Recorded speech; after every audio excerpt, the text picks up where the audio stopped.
Hello, everyone. If you want to show a trend in a table without creating a chart, you can use Sparklines. There are three types of Sparklines: line, column, and win-loss. Let's see how to create each one. This table shows the yearly sales of different book genres. Let's start with a line Sparkline. In the table, select only the data, not the headers. Then, on the Insert tab, in the Sparklines group, click Line. The Create Sparklines dialog box opens, where you specify the data range and the location for the Sparkline. The data range is already selected because we selected it in advance. If not, enter or select it here.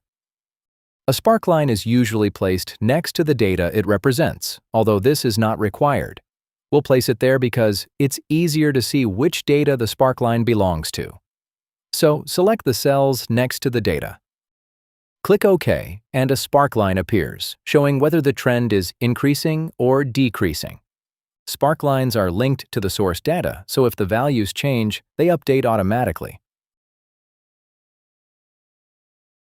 To make the Sparkline easier to read, you can increase the column width or row height.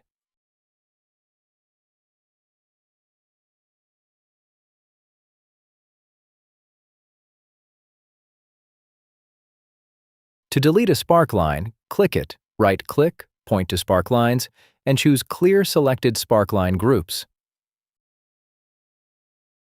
The procedure for creating a column Sparkline is exactly the same.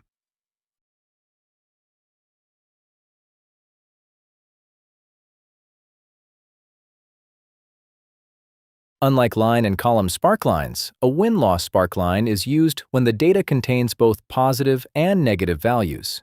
This table contains both positive and negative values. So let's create a win-loss Sparkline.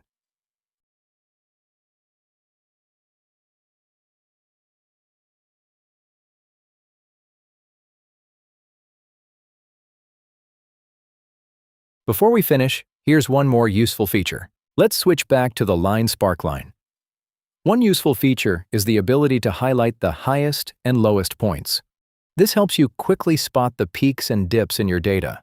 Finally, customize the colors to match your preferences and create a trend visualization that works best for you. And that's it. If this helped, let me know in the comments.